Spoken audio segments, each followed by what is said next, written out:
I'm beginning to feel like a little bad for the majority. Like I just feel guilty because you guys have come today to try to prove that the Biden administration in coordination with Twitter is impugning free speech. And the problem is that Donald Trump, he is just this thing that hangs around your neck. Because at every turn, he undermines whatever credibility you want to have on this subject. I mean, Donald Trump and his administration, it's been proven, reached out to Twitter to take down tweets that got under his skin. The tough guy, Donald Trump, right? He got called the B word. Let's reach out to Twitter. Let's get the tweet taken down. You guys have no credibility. You have none. Your own guy taking free speech off of Twitter. You know, I also don't understand this bipolar thing that you're doing with Joe Biden. So every day you guys tweet out, Joe Biden is boring, he's sleepy. Every day you say it on TV. Now you want to tell the American people Joe Biden is an international super mastermind along with his son Hunter. I mean, it's just bananas. You know, the Trump family is getting billions of dollars of loans from foreign governments by using their White House relationships. Any questions? Any questions on that? No, I didn't think so. You want to know if the Trump family made any money selling PPE during the pandemic out of the West Wing? Any questions about that? No, I didn't think so. Let's talk about Twitter. Let's talk about God bless Elon Musk. See these? God bless the guy who was allowing Nazis and anti-Semitism to perpetrate Twitter. There's been a 66% increase of anti-Semitism on Twitter since Elon Musk set it free. Mr. Chairman, I agree with you. It's not fair to say all conservatives are Nazis. That's preposterous. That's not true. But your Lord and Savior Donald Trump is having tea and dinner with them at Mar-a-Lago. Nick Fuentes right here, who is a picture that is tweeted at me all the time saying Jews are a virus in response to my tweets. Donald Trump's having dinner with him.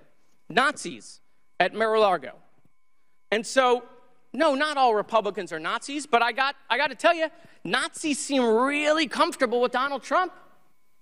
So I have questions about that, Mr. Chairman. Why is that? Why do I get these tweets?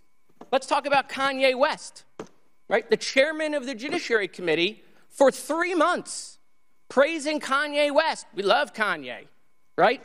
A Nazi. Clearly now. It took months for that tweet to come down. How come? I mean, these are things I'd love to know. Is it because maybe they're your voters? I mean, they certainly aren't voting for me. This is freshman Democrat Jared Moskowitz quickly making a name for himself by putting on full display the abject absurdity of this Republican hearing on Twitter censoring the Hunter Biden laptop story. Now, I'm going to stay away from the Hunter Biden stuff because the point by Republicans is to get people to engage in this nonsense, and I don't feel like carrying water for them by taking the bait that they've so desperately laid. But here's what I will say that should pretty succinctly show just how brazenly stupid this whole congressional hearing into Twitter is. And that is, in 2020, Donald Trump, who was the president at the time, asked Twitter to take down a Chrissy Teigen tweet because the Trump administration said that it was derogatory. In other words, in a hearing examining how Twitter and the government colluded to censor conservative speech, we now know that one of the culprits here was Donald Trump. Here's Democrat Jerry Connolly explaining that pretty perfectly. Donald Trump heckled two celebrities on Twitter, John Legend and his wife Chrissy Teigen, and referred to them as the musician John Legend and his filthy-mouthed wife. Ms. Teigen responded to that email. The White House almost immediately thereafter contacted Twitter to demand the tweet be taken down. Is that accurate? I do remember hearing that we had received a request from the White House to make sure that we evaluated this tweet and that they wanted it to come down. I thought that was an inappropriate action by a government official, let alone the White House. But it wasn't Joe Biden about his son's laptop. It was Donald Trump because he didn't like what Chrissy Teigen had to say about him. What was the tweet about? Chrissy Teigen referred to Donald Trump as a I mean, my God, you could leave milk in the sun and it would still age better than these Republican arguments. One more point about this whole Twitter censorship argument being surfaced by Republicans. They've been claiming that Republicans are being silenced and that doing so is a violation of the First Amendment, which sure does sound serious, except for the fact that there can be no First Amendment violation here because the First Amendment only applies to the government. And Twitter isn't the government, it's a private company. And you have no First Amendment rights when it comes to a private company because the Constitution does not protect your right to free speech on Twitter.com. And you would think that Republicans, the self-reported defenders of both the free market and the Constitution, would recognize that. Turns out not so much. And then, of course, Moskowitz gets into the Elon Musk of it all, the purported savior of free speech on the internet, the guy who immediately got to work not just releasing the purportedly long-awaited Twitter files to expose the government colluding with Twitter to censor speech, only to conveniently leave out the part where Donald Trump tries to collude with Twitter to censor free speech. But aside from that, what did he do? He let the Nazis back onto the platform.